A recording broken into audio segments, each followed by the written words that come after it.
Bernie Sanders could end up losing the nomination to Hillary Clinton, even if he wins more delegates in primaries and caucuses. That's because of superdelegates. They're the party insiders who can support any candidate, no matter what the voters decide. And they can change their minds anytime they want. Associated Press crunched the numbers now, and after Iowa and New Hampshire, Senator Sanders is up by 4 when it comes to delegates the states award. But look what happens when you add in the superdelegates. Secretary Clinton jumps way ahead, 481 to 55.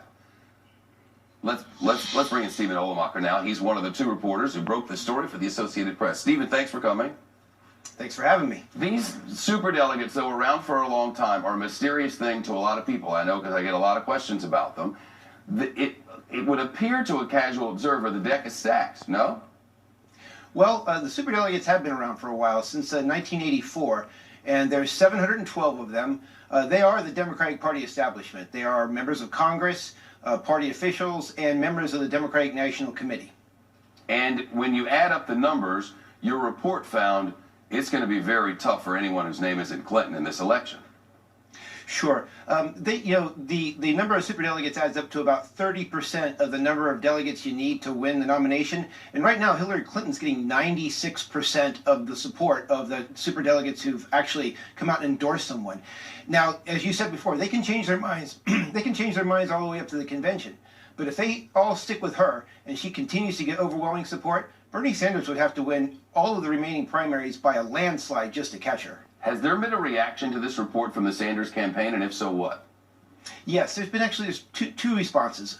One from the campaign itself. They're very subdued about this.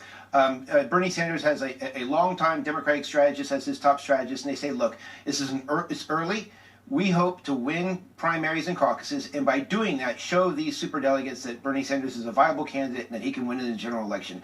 Their hope is that they can win over their hearts and minds by winning primaries and caucuses. On the other side, though, he has a lot of young, very passionate supporters, and some of those people are very angry. In fact, they feel like the system is rigged and stacked against Bernie Sanders, and some of them have been reaching out to some of these superdelegates who are supporting Clinton, and the exchanges have been a little bit nasty at times. I wonder if I would suspect, actually, that your report would add fuel to that "it's all rigged against us" fire. Yes. In fact, when I talked to some of the Clinton superdelegates, they said that they received nasty emails. I talked to this one woman from Indiana. She says, look, I've been in the trenches since I was 20. And some of these young kids, they've probably never even voted in an election. I don't need them telling me who to vote for. How surprised were you by your own findings in your research? We were pretty surprised, not so much that a majority of these folks would back Clinton, but if you go back 8 years ago, so many more are endorsing someone early in the campaign. Clinton, as you'll recall, she was the presumed frontrunner heading into the 2008 Democratic primaries, and she started off with the lead over Obama, but she only led him by about 100 superdelegates. So the fact that so many of them are committing so early, is a bit surprising.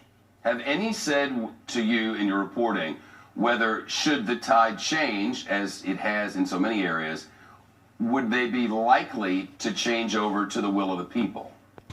Well, a lot of them have said, let's just wait and see. It's too early to start talking about things like that. Some of them are very loyal to Hillary Clinton. If you look back 8 years ago, the tide did turn, and after Barack Obama started winning primaries and caucuses, many of these superdelegates did switch over to Obama. But keep in mind, Barack Obama had a very important advantage over Bernie Sanders. Obama's a Democrat, and he's a Democratic senator from Illinois. He'd been a Democrat for a long time, and he'd made friends with a lot of these people and worked on campaigns. Bernie Sanders is an independent. He's not a member of the Democratic Party. He calls himself a Democratic Socialist. So a lot of these folks, we go back to this. This is the establishment. These are people who've worked on Democratic campaigns for years and even decades.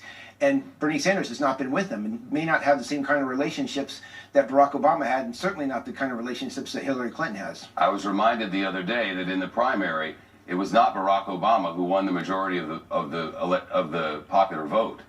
Not at all. Not the first time. Well, it depends. If you look at, it depends on how you do the votes, because some of the votes from the caucuses are not quite clear. The Democrats have a couple of caucuses where they don't actually count the popular vote. But and he won those. The lead in delegates was certainly what won it for now President Obama, because that's what the rules are. Well, yes, and actually, after he won it, because after Super Tuesday, I believe he won like 11 contests in a row, and that's when the superdelegates started coming over to him.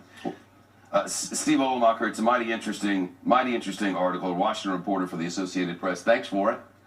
All right, thank you.